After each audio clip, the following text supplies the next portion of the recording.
Thank you very much. Very generous introduction. I was wandering around, jogging around the campus this morning. There's hardly anything similar to when I was here. It's really quite amazing what's happening. So, title kind of speaks for itself. I'm going to focus on two examples, but we get to more general considerations and ongoing research. So, we got these new tools, and armed with economic theory, we can start thinking about optimized financial design. So when I talk about these new tools, I mean common ledgers with participant accounts, e-transfer, e-money, programmability as in smart contracts, and encryption to protect the right information but create the right incentives. So then the question is, okay, we have the tools, how do we use these tools in optimized financial design? And I'm going to feature today using them with economic theory. So subtitles there are contract theory, mechanism design, market design, monetary theory, and I/O, all of which are surprisingly relevant to today's discussions, despite the dates on some of these papers, as you will see along the way. So I'm going to feature these two key examples: cross-border exchange and contracting platform, which is in some sense at the global level, as in an IMF proposal. And second example is central bank digital currency as public good programmable infrastructure, as in Brazil's planned digital real. And then the last couple of slides are about the more general topic, optimized financial designs for other economic applications, the considerations raised with implications for technology. So technology and economics are going to be intertwined, going back and forth throughout many of the slides. So first section is this IMF proposed exchange and contracting platform with, you can see co-authors there. And to get you, if you're not aware, up to speed on the so-called cross-border problem, it is widely recognized as a huge problem. Payments are slow, inefficient, quite expensive. The G20, hence at the highest level across countries, has various initiatives and sub-initiatives and building blocks. And this picture is from building block 17, because it's kind of pretty, I put it on there, but more to the point, it's like evidence that these international organization countries are taking this very seriously. So what's the problem? If you go around the outer edge of that circle, you'll see weak competition, complex processing of compliance checks, legacy technology platforms, long transactions chains, funding costs are high, fragmented, and truncated data format. So a few quick facts. The average cost of remittance based on the value being transferred is about, shockingly, 7 to 10%. There are just a handful of currencies that are widely traded with deep markets in international foreign exchange. The core of the system is based on correspondent banking with very large players that extract rents to compensate for not being too opportunistic. It's kind of a euphemism there, think about it. And, you know, via the markups. So how to address the underlying obstacles to trade that are creating that problem in cross-border exchange. Here are some examples: untrusted messages. In particular, questioned compliance having to do with know your customer, and for you IMF fans who may need a reminder, CFM's capital flow measures in their lingo. The technological solution, domestic certification with public-private cryptography and signatures. Another example, limited commitment. We see fails, third-party risk, settlement risks, and so on. Solution is cryptographic commitments, atomic swaps, automated transfers, including time and state-dependent transfers, Another problem, unobserved states. I'm clicking off these obstacles to trade as we know them from mechanism design. Unobserved states creates financial risk. The technological solution is announced messages with privacy-preserving aggregation and multi-party computation. So we have underlying states on the ledger as unique, even though they're not necessarily all observed due to the cryptography. Uncontrolled undercutting actions, as in front running, the tool there is cryptography again for concealment of variables correlated with the underlying actions, and pre-programmed contracts with automated execution acting on encrypted messages. Okay, so the cross-border XE platform, which will use these tools, is a multi-currency with programmable tokens for each of the currencies on a common ledger.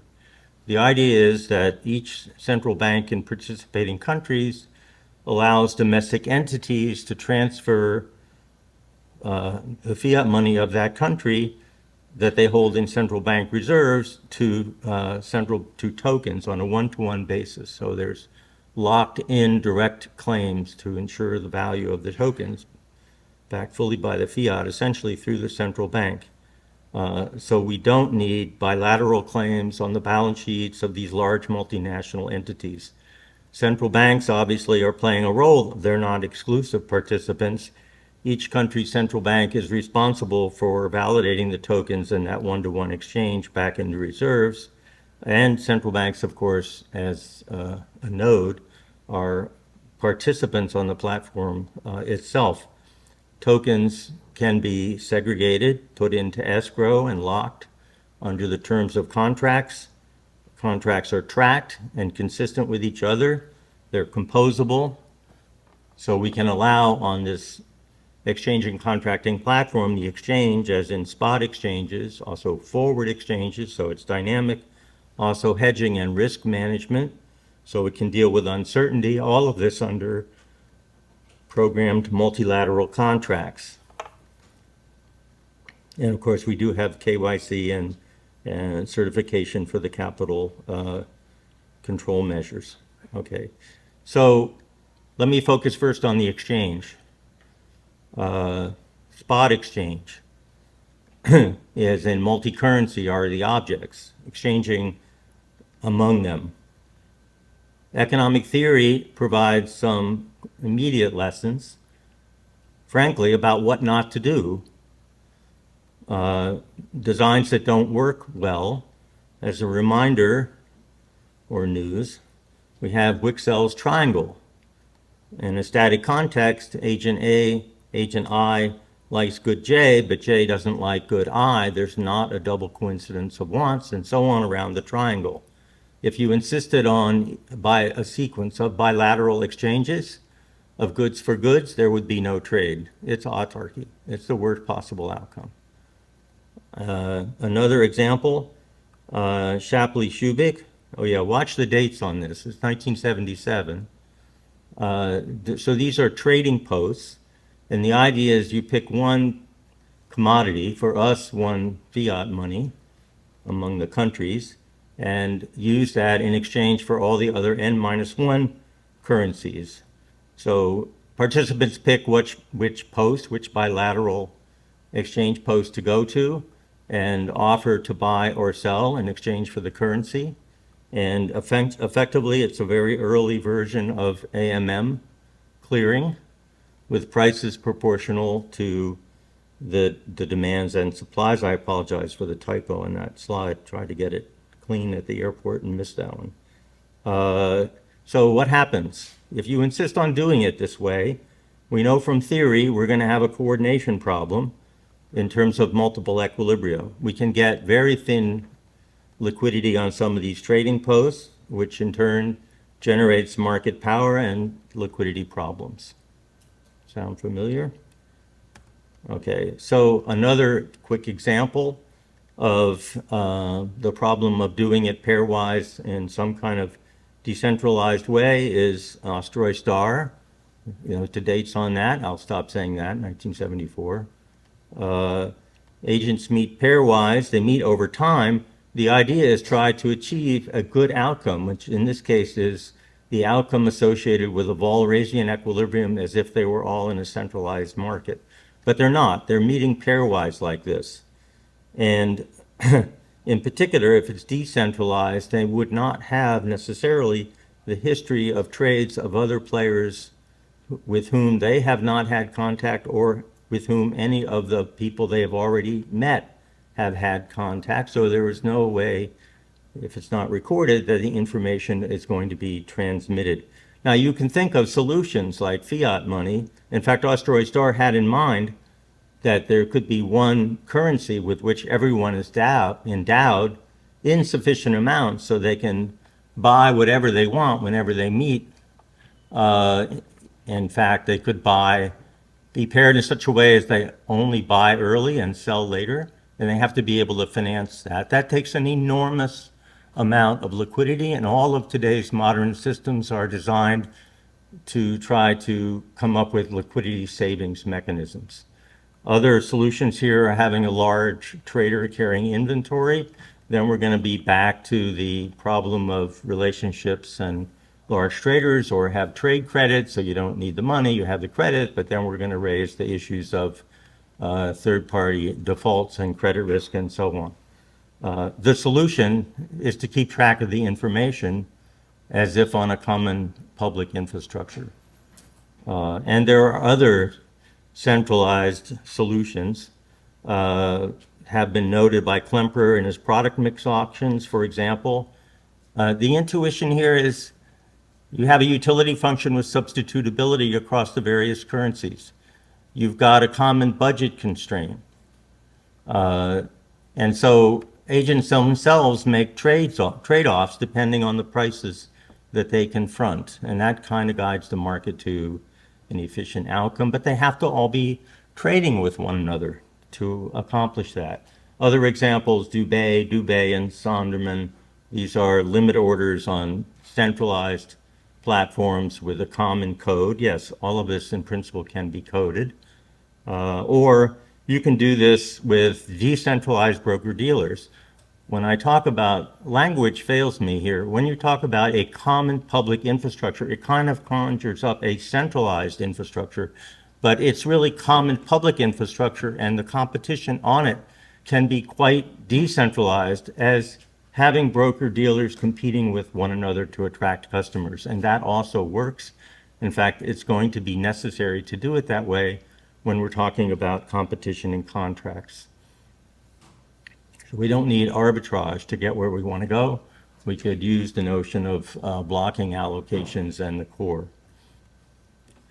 So back to the application here, which is cross-border, doing it in these common public infrastructure as in centralized platform, we don't need money other than as a unit of account. The objects are money, so it's a bit confusing.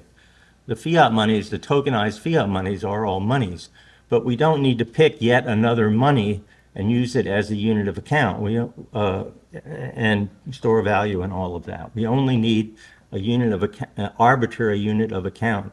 We don't need trusted third parties and intermediaries.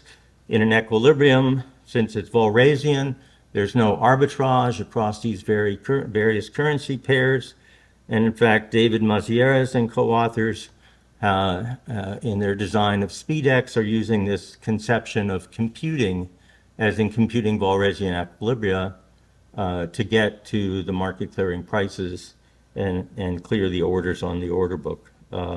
We don't need a single hegemonic currency. We can use auctions with privacy, without auctioneers, as in my work with Nicholas Zhang, and we can have encryption for the bids, as in an auction, and so on, including adding up what other people are doing in a concealed way, and homomorphic encryption to implement the trading rules. So I was focusing on static things first, more or less, but just to remind you, the basic notation here of X, XI has a T on it now for time-dated stuff along with endowments. You can put an ST in there for states, and we have state contingent commodities, and this extends to contracts where XI represents a probabilistic outcome associated with a contract indexed by theta, which is an unobserved underlying individual state.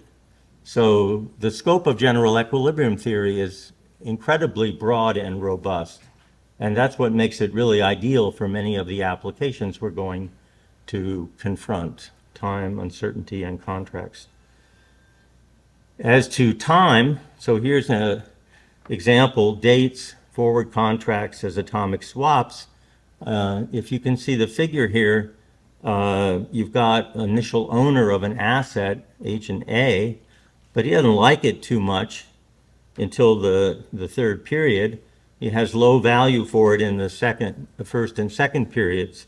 Agent B, on the other hand, is going to like it a lot in the first period and less so in the other two periods. And finally, agent C likes it in the second trading period, and so on. So what you're seeing here is a timeline of who likes this asset over time at dates 1, 2, and 3 in the trading period. But in the contract period, these agents meet pairwise and have to decide what contracts to enter into.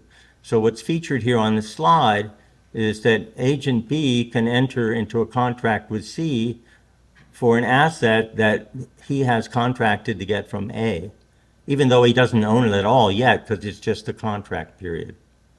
So in other words, this is an enormous liquidity savings mechanism. You don't have to have the asset stored away in liquidity in order to trade.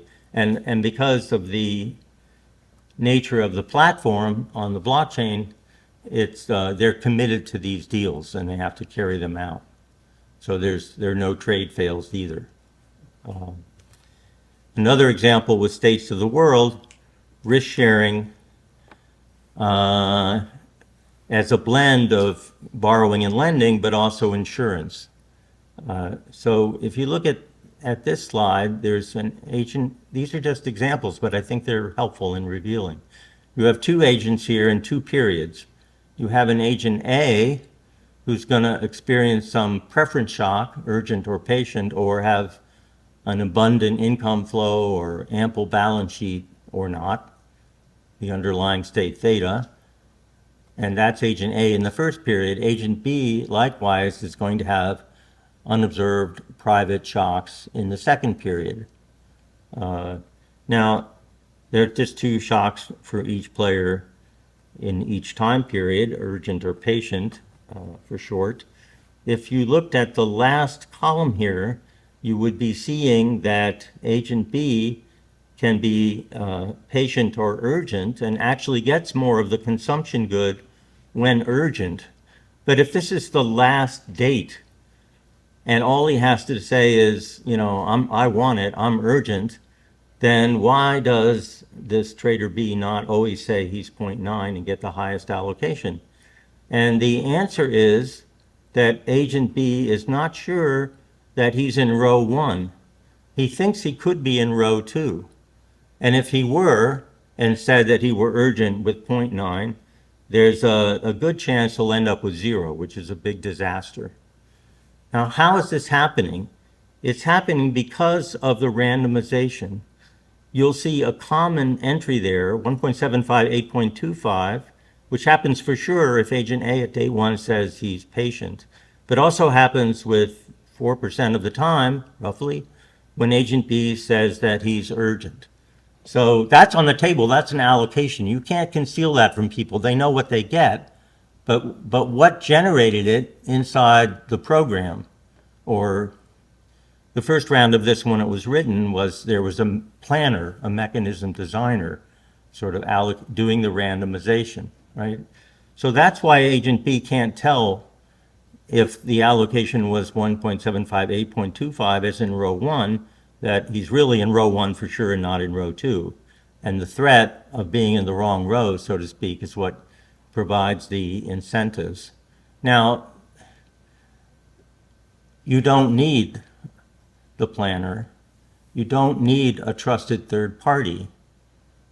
And it is to me, as an economist, when I was trying to learn about this stuff, a bit counterintuitive. The code can do the requisite randomization, even though the code itself doesn't actually know what state it's in either. I'm speaking to the code as if it were a person, but it is not. So a little more specifics about that. Agent A encrypts the messages initially before anything happens, saying, theta could be low or theta could be high. But those are encrypted, so they're just numbers. And of course, Agent A doesn't tell B the ordering, whether the first encrypted number was the low one or the high one. And then the actual mechanism plays out. M, the message is sent encrypted into the code, into the pseudo agent C. Actually, the code can figure out the initial ordering, whether it was encrypt low or encrypt high, but doesn't actually know the message that's happening along the way because of this double encryption. You can see the difference in the code that shows up in the key line between the initial low value and the actual M value, which could be low or high, is encrypted by B and then encrypted by A. So the code cannot decipher what the M actually is. And yet, as I said, amazingly to me, initially, now we've taken this information structure, diced it up, sent it around, no one knows everything, and yet the code is able to randomize that allocation exactly through the homomorphic properties of the encryption, exactly the way the planner would have done. Okay, so back to the application. Multi-currency smart contracts can implement central bank policies. So central banks are a node on these exchange and contracting platforms. They face risk. There's exchange rate movements. They can enter into forward contracts to be executed at certain dates and at certain prices, which could be different from the foreign exchange prices at the time. And they can make a commitment, even if there's a coexistence of the tokenized exchange rates on the platform with the regular, still existing foreign exchange market. They can write a contract, two central banks or more can write a contract among themselves so that they will take losses or make gains depending on the contract they've entered into under the platform and the external exchange rate. So this now provides them an incentive to behave themselves a bit better in the traditional legacy foreign exchange market, as an example. So it's a way for central banks to coordinate in exchange rate movements without revealing stuff on their balance sheets, the underlying state of affairs, commit ex ante to cooperate with other central banks to improve exchange rate operations. And then there's some stuff at the end of the slide that I think I will skip, other than to say, when you talk about international exchange rates, people will always come up and say, well, what about tokenizing SDRs of the IMF, or making sure we all are committed to the dollar, and not every country is going to like that, single hegemonic currency, and so on. It's a really bad idea. It occurs to people because they're so used to the domestic systems where the dominant thing still on the table is fiat money. So there's an instinct to have a common fiat money among all these countries, but you don't need it. In fact, it's a bad idea because you'd have to bundle, the exchange rates are moving around, you have to have the backing, and mechanism design actually dictates an entirely different, flexible, incentive compatible exchange rate system. Okay, so second application, Brazil's central bank for the digital real. Then this is not international. This is about improving domestic infrastructure. So the main goal of the central bank in Brazil is to create a reliable and secure infrastructure for innovation that includes but goes beyond programmable money. that enables smart contract technology, not just for payments, but for improved wholesale and retail infrastructure. Its goals: democratization of finance, improved financial access. This is not something that so-called advanced countries, as in the US, Europe, Canada, and so on, they're pretty much exclusively focusing on fast payments and digital currency, whereas typically countries, emerging market countries, really want to achieve something better in terms of building up better financial infrastructure for trade and contracting to improve financial access. Now, another thing that comes up, why Brazil? Brazil implemented an amazing payment system called Pix, which is fast payments. And, within a year, basically it had 128 million participants, 75% of the adult population. So why want something else when you have this already successful payment system? Well, again, the answer is programmability. They want more programmability, indeed full programmability, whereas Pix is essentially level 0, and all you guys, I'm sure, know this terminology better than I do. This is from a paper that Neha and her co-author wrote. Yeah. So level 0 is just API with software layers. Level 1 has more joint signatures for minimal programmability. Level 2 has some, but not all, funds associated with conditionality for time locks and so on. And finally, level 3 is the full programmability level, which is the goal of the digital real. So what I want to emphasize now is that they really are connecting Main Street to Wall Street. This is not DeFi per se in the sense of exchanges of tokens, but very much built up, as I said at the beginning, around these powerful tools of DeFi in order to get to small retail vendors, SMEs, connect them to international traders. Oh, so sorry. And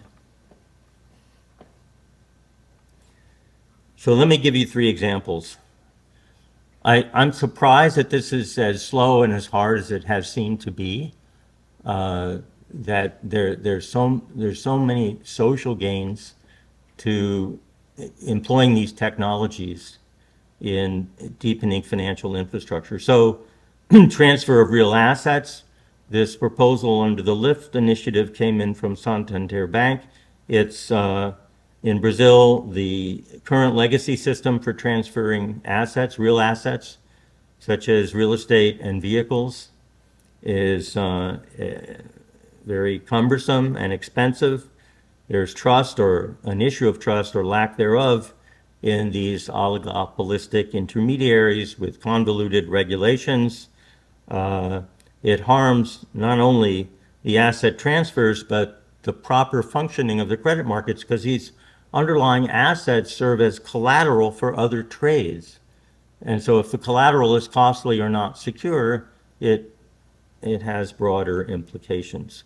So they've been working on this in the establishment of electronic registry systems, and Santander does one step better with its proposed marketplace to transfer real assets, namely a DVP solution which leverages non-fungible tokens. The tokens obviously represent the assets, allows smart contract transfers instantly, and tracking of ownership with full commitment.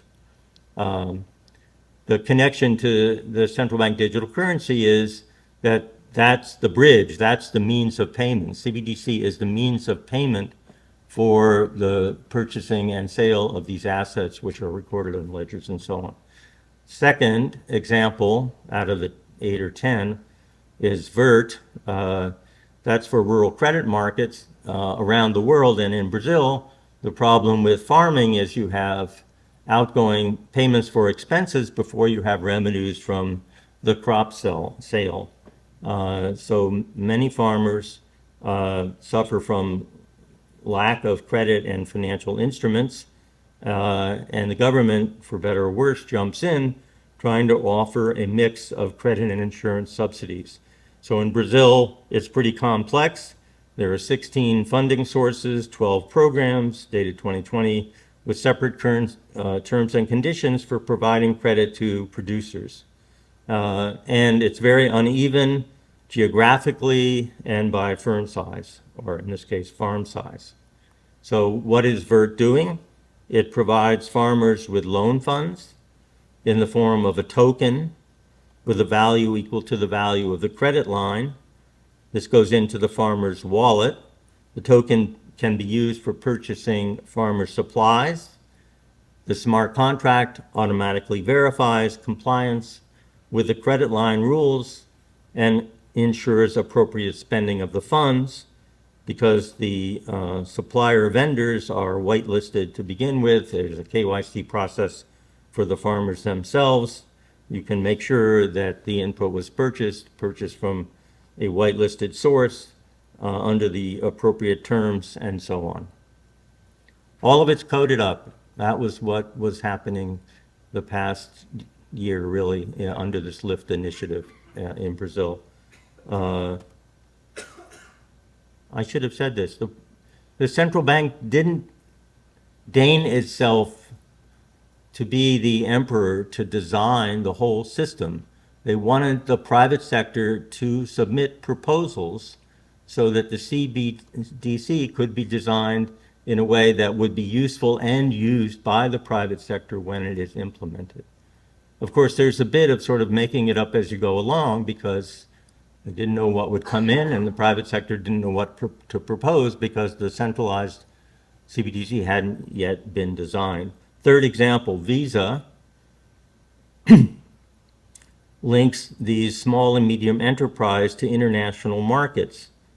Imagine an SME, well, farmer really, selling crops to a cooperative, entering into really two contracts. One, committed to supply harvest to the cooperative. The cooperative commits to pay money for the crop. That's like a receivable, right? The farmer needs money now, crop hasn't come, doesn't have payment from the cooperative. So the receivable can be tokenized and sold, not just simply to domestic investors, but on international markets. And the way that Visa envisions this is like a flow of funds for the international investors with their own fiat money, convert to USDC. That in turn, through the central bank, is converted to Brazilian fiat, to digital real with an exchange license, and then on to the retail token, CBDC, to the farmer in return for the sales invoice. So the money will flow eventually back to the investor, and that reverses the flow of funds in and out. So now you're seeing from the micro level farmer's wallet all the way up to international monies, flowing through these ledgers. Okay, so the way it's currently designed, the Brazil's digital real has two types of implementation. The first is probably what comes to mind from me going through those examples, namely, they call them wallets in this case. A given wallet has its applications that are being offered to user clients, subject, of course, to regulation, with settlement in CBDC accounts, because the application of the vendor is under control of the company proposing it. It's internal how privacy is being handled in each of those products. It could be a complete blockchain with validation. It doesn't have to be. The second way this can happen is more like having a common infrastructure where wallets and nodes can trade with one another on the public marketplace. So again, the validation on the public marketplace could take various forms. It could be proof of authority. Typically, central banks are the ones doing the validation. Brazil has in mind the central bank and multiple regulators doing the validation on the central bank platform. Anyway, the issue arises about the first scheme. Does it start to resemble non-interoperable blockchains? And that problem can emerge. The DeFi problem seems potentially to emerge, that cross-chain transactions can be difficult. Now, in principle, we can build bridges that move toward this completely interoperable blockchain, potentially equivalent through zero-knowledge proofs, data sharing, programmability, and so on. So let me, summarize the discussion so far in terms of landscape and design choices. I chose not to lead with these diagrams, although many talks would do that. I wanted to get you into the economics. So this is kind of a summary through schematas of the things that the two polar designs that we've been talking about. One is something the central bank was quite attracted to, is proposed by Parfin, which is three ways of doing it. You have private bridges that any two par-chain pairwise blockchains can connect, and all the transactions are private. Or what they call multi-bridge. You can connect any par-chain blockchain to any other one, so not just two, without prior setups like Lego blocks fitting together. The transactions are semi-private. And finally, you have the public bridge, which can connect any par-chain blockchain to any supported public blockchain, and the transactions are all public. So here you're seeing various notions of bridges and trade-offs having to do with privacy. The XC is based conceptually on this kind of central common public infrastructure where all the contracting is happening among the parties on this common infrastructure. They do have their ledgers, so to speak. They can enter into a contract. The code is agreed to beforehand and validated in some way, but not necessarily in a costly way. And then, as it would be for an auction, the bidders submit encrypted bids into the pre-approved codes, resulting in an allocation. Then, and only then, there would be a transfer associated with the sale of the asset, say, and the payment by the winning bidder. And those transactions could be on the ledger, and that again raises the issue of validation on the blockchain with choices that could be made. But this is sort of a layer one, layer two solution where a lot of the contracting and so on is handled off-chain with actual value transfers on-chain. So it's a different picture. It's a different schemata than the par-chain one. And the central bank has allowed both so far. They're in stage 2 now, building the sandbox with these companies to actually commit to, so I should have said, just as if I personally think, and I'd be delighted to talk with you more, that we need more work on interoperability. So that's kind of the sort of to-dos on the par-chain version.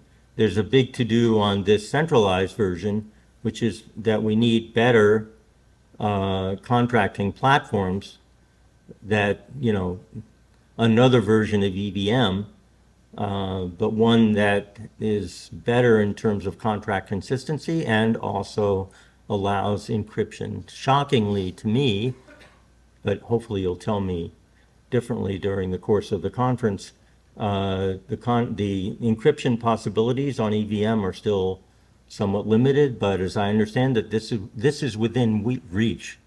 Granted funding, this could be done.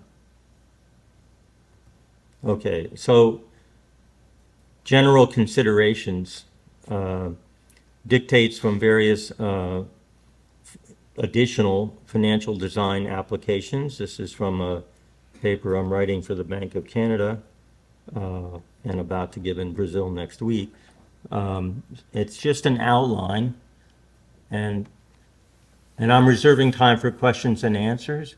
So, I can't spend as much time as I would like on each one of these topics. I think that my goal here is just to sort of delineate areas of research and indicate a bit about what we know from the economics, and you may get a glimpse of the feedback into the technology. Namely, there are good and bad economic designs. There are choices about the technology to use, and some of the dictates that come from economic theory for optimal design are different across the different applications, and each has their own sort of requests or demands on the technology.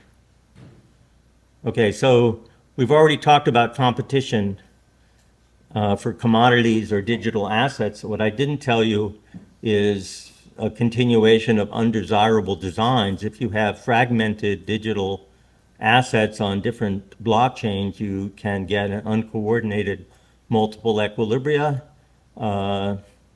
with crashes and financial fluctuations.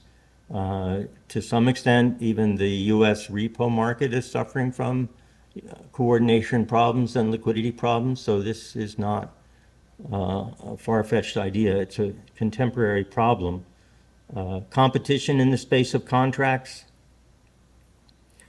where the contracts are defined by underlying obstacles to trade. There's something called the multi-principal agency problem, which is having two agents and not one dealing with a set of principles. Sorry, one agent dealing with more than one principle.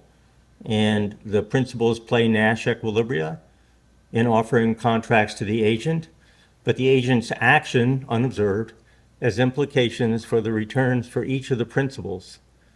And it's a theorem, as in Bernheim and Winston, that when you have these obstacles to trade, the Nash equilibrium among competing principles will give you an inefficient allocation, not just second best constrained optimal allocation, something worse than that. So we're going to have to figure out how to have contract registries that face this, potential inefficient interrelationship across the contracts. Problems with the efficiency of competitive outcomes and design solutions. The first thing that often comes up is bank runs, and Ariel's worked on this and has a solution, and it's related to what Green and Lin proposed. So we actually know things about how to improve. And likewise, increasing returns to scale is not that damaging, surprisingly. We know how to design competition among broker-dealers that will lead to efficient outcomes. Various kinds of externalities, both pecuniary, as in fire sales and crashes, and non-pecuniary, as in the sense of having multiple diverse participants on a common blockchain, kind of needing each other in order to trade.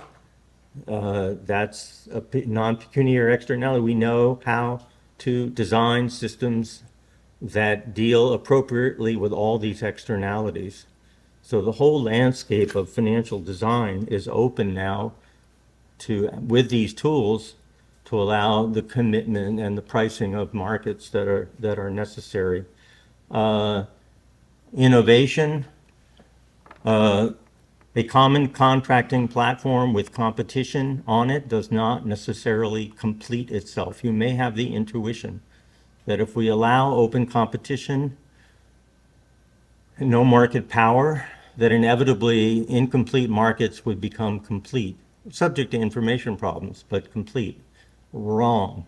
We know from earlier work of Mikowski and Pessendorfer that under certain conditions, despite the competition, there's a coordination problem. And in order to alleviate that, we've got to rethink these rules about mergers. We have to allow some kind of coordination. If not that, then the central bank's going to have to play a role in seeding markets to smooth things out so you don't kind of get stuck in these inefficient, uncoordinated equilibria.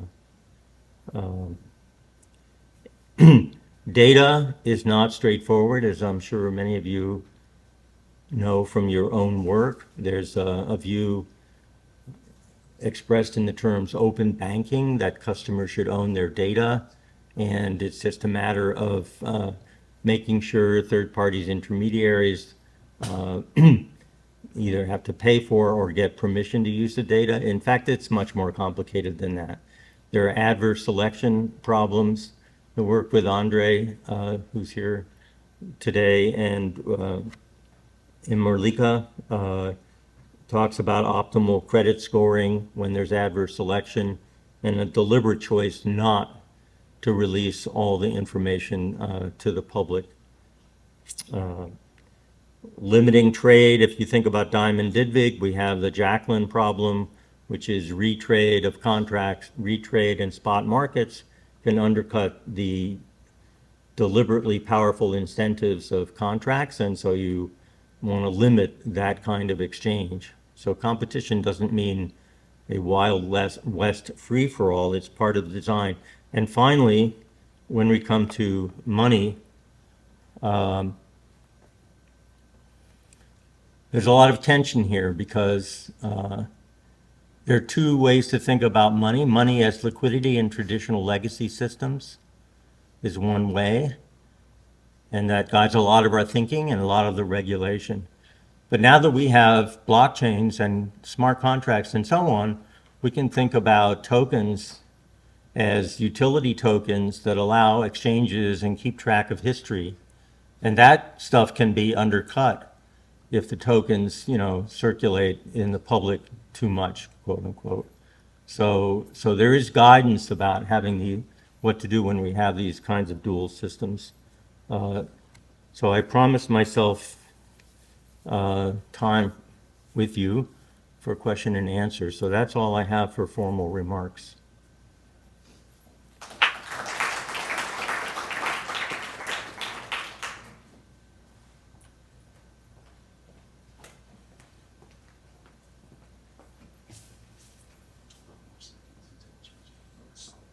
Well, thank you, Rob. As Rob said, we do have about 10 minutes for questions. If you have questions, I guess you can head over to the microphones. Go ahead. Great. Well, if you don't mind, I'd like to kick off with a question. Thank you. I think one of the themes I hear in your talk is about a scarcity of good collateral in the world, particularly in developing markets. And the idea that smart contracts, through their programmable transfers, allow for useful collateral that can improve liquidity in the system throughout. And I guess a question I have is, especially thinking about a farming scenario, where is the boundary of kind of on-chain and off-chain enforcement? Like, does it rely deeply on social norms to ensure the crops are delivered, to know that that collateral on-chain is now, that's been unlocked, is valuable? Where do we think about those trade-offs? Yep. So, yeah, absolutely. I actually abbreviated the Visa version, and to some extent the VERT version.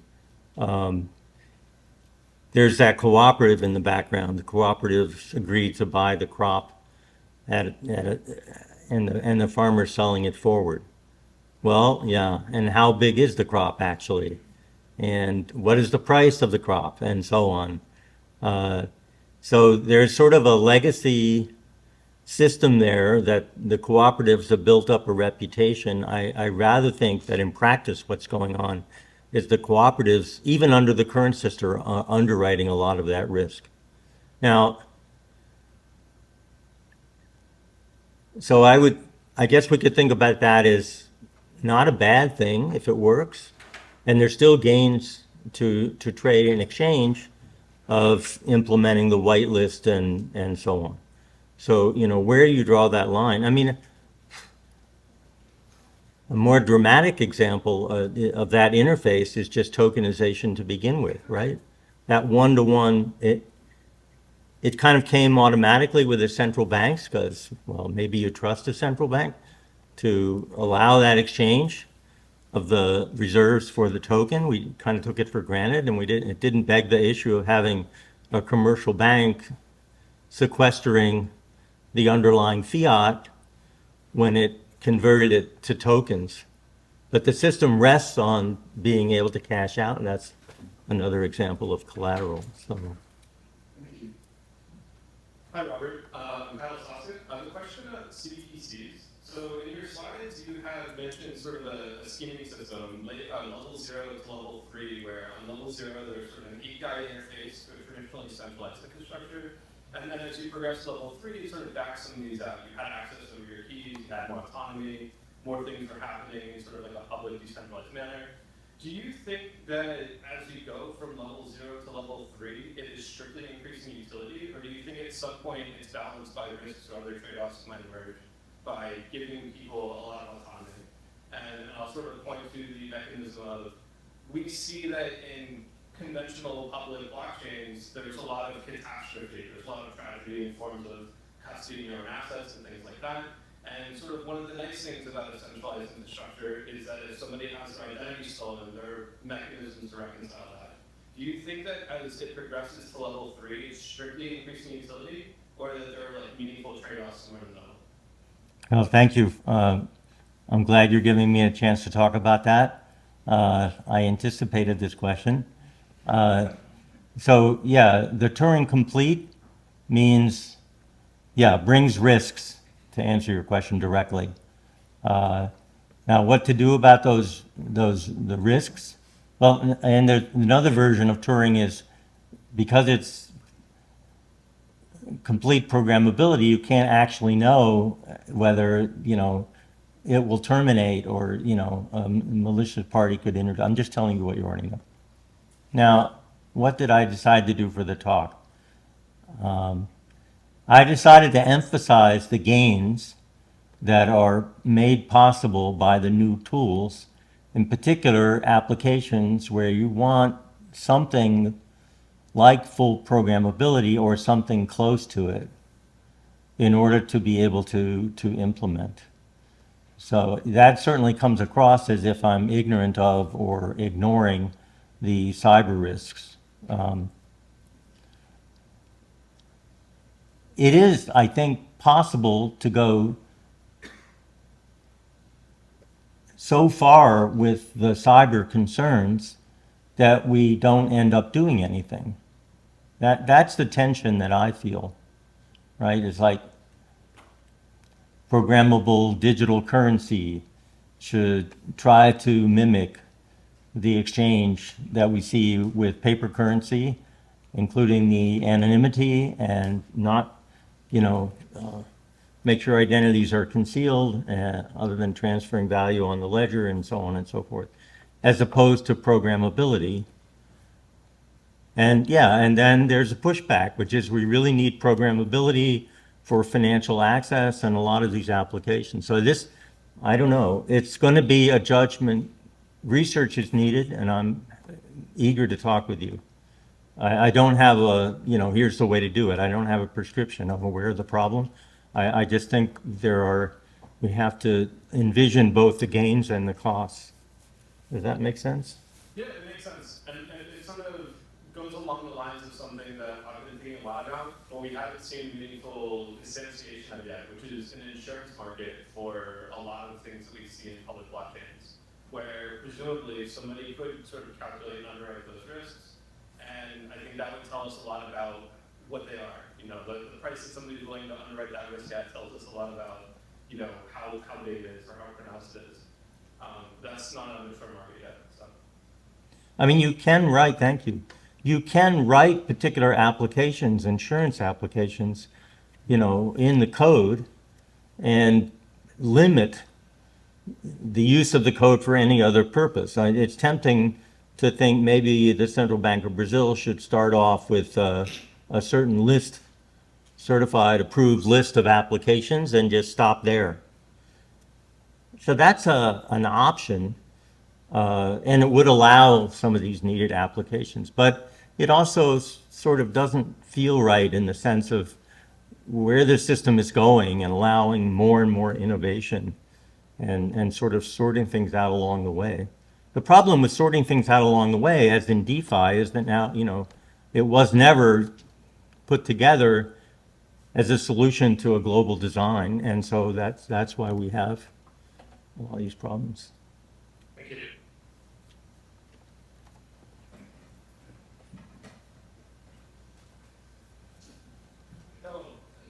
Question and a comment. So let me start with a comment.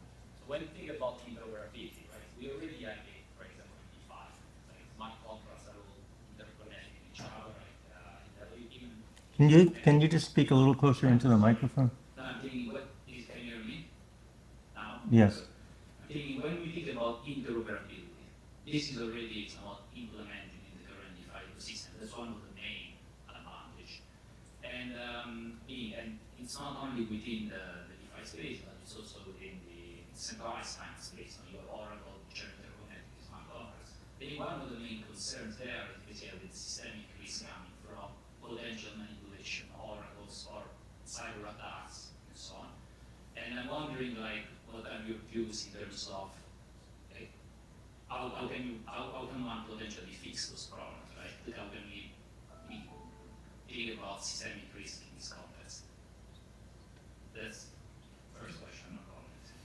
I don't know if you have anything to say about that. Well, I was hoping you guys could help solve that problem. I mean, my instincts were, you know, to start with the common public infrastructure as in the exchange and contracting platform of the IMF, because it doesn't raise interoperability issues. It's kind of all there. But I didn't want to go so far because I do recognize that you may get close. In fact, with appropriate interoperability construction, you may be able to get something equivalent, but I'm still learning. I mean, the Parfin seems to be an example of interoperabilities with various trade-offs. But again, I think what's going on is, you know, what's off-chain and off-chain, on-chain, and how the chains interact with one another is raising privacy considerations in order, say, to keep things private, which is, you know, a laudable motive, you know, rather than the encryption. I mean, my instincts there are to, you know, get MPC and FHE on the table as part of the design to begin with. And that's not to say that it can only, that could be a key ingredient in improving the interoperability of multiple blockchains. Thank you. So if I may ask a second question, this is about the CBDCs. You presented the example of Brazil as one of the most prominent. So I'm wondering whether you think that CBDC might be a viable solution for like emerging market or developed countries, or whether you think that we should also consider applying it like in more developed countries. And the reason why I'm asking this question is that, like, maybe in countries like Brazil, this intermediation of banking is less of a concern compared to, let's say, the United States or Europe. I didn't hear all of it. Brazil is. Yeah, so my point was whether Brazil, the concerns about disintermediation, which comes when you produce CBDC, is less of a concern compared to Europe or the United States. Well, first of all, just for the context, Brazil is arguably leading the way in this programmability version of CBDC, whereas most countries, however, other countries are interested in very much following and learning about Brazil. And we've had meetings with other countries, including meetings in Washington, hesitant to list countries for fear I'll disclose something I'm not supposed to say. But let me just, on that, say there is a lot of interest in Brazil. That doesn't mean other countries would just imitate exactly what Brazil did. In fact, we've all, including Brazil, learned lessons from what happened. They might have done it a bit differently themselves, starting from scratch. This thing about disintermediation is still a concern.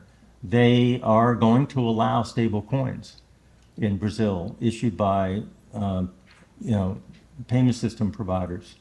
They're going to allow tokenized commercial bank deposits, including leverage, like the way current deposits are. They're not fully backed, and that will be a token. The former, the PSP, the tokens for the stable coins, they're not going to let them pay interest, and that's the reason for that is exactly the concern that could disintermediation the system.